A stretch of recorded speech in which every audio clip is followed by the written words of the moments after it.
Assalamualaikum warahmatullahi wabarakatuh. Perkenalkan, nama saya Singgi Sugiyarti dengan NIM 186225538, Universitas Pancasakti Bekasi, mata kuliah Pemasaran dan Promosi dengan dosen pengampu Pak Purwanto. Oke, di sini saya akan menjelaskan tentang berjudul branding. Mari kita saksikan. Oke, kita mulai saja pada pembahasan yang pertama. Yang pertama ada merek atau brand.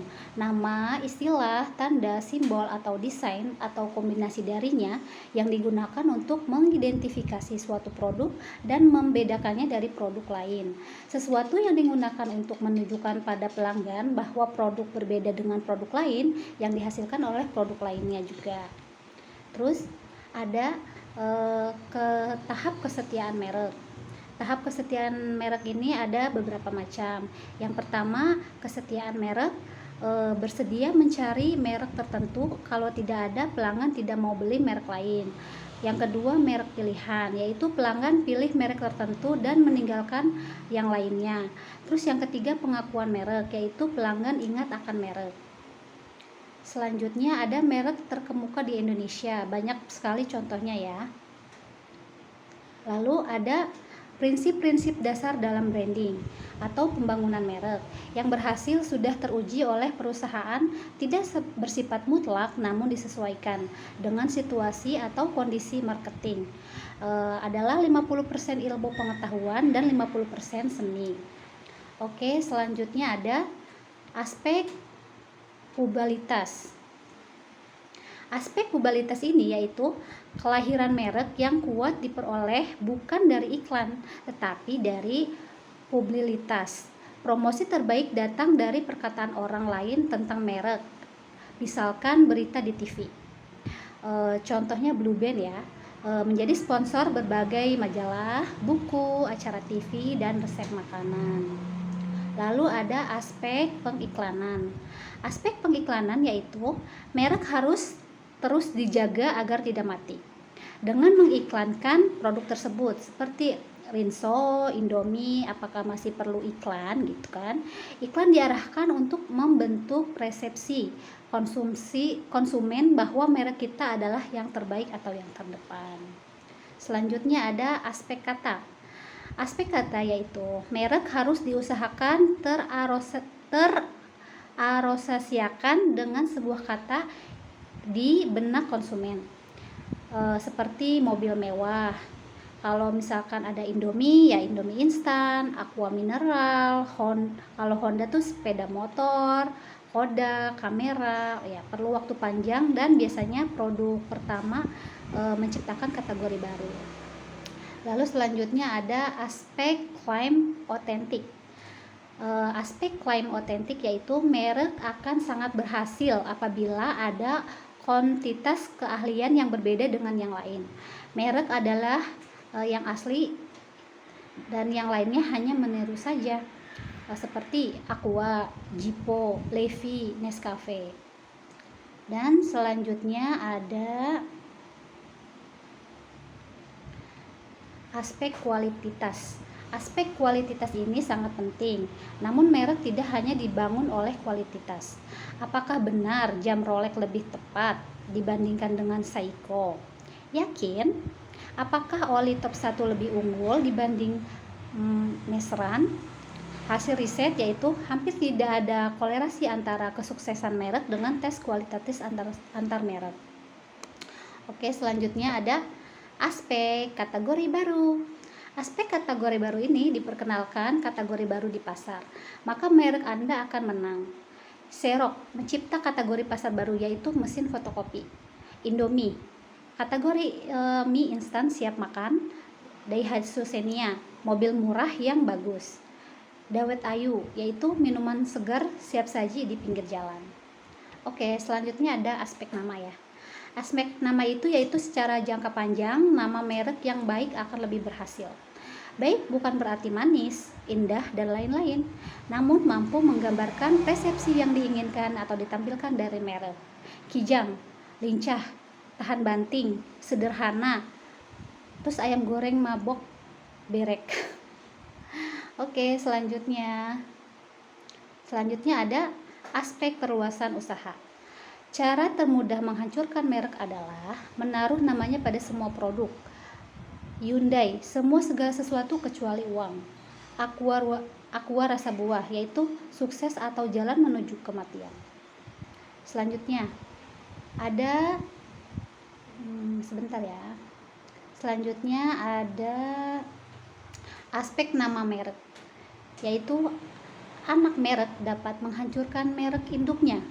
Gudang garam Nusantara yang mengganggu persepsi GG sebagai rokok berat. BMW tidak akan membuat mobil versi murah, misalkan BMW Economy Class. Selanjutnya, aspek saudara kandung.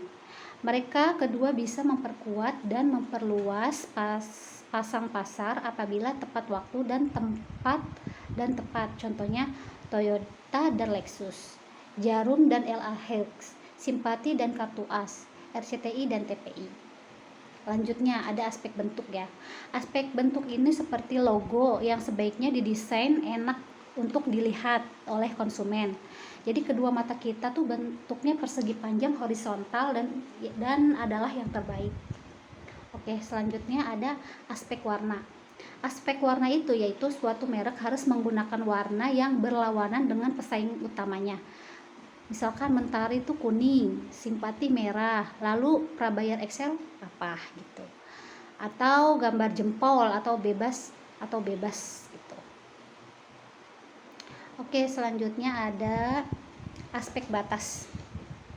Aspek batas dalam penggunaan merek secara global, misalkan Heineken, bir dari Belanda, Lipo, merek lokal Indonesia, Kratingdaeng, bahasa Thailand, Nokia, HP dari Finlandia, Amplang, Kaltim.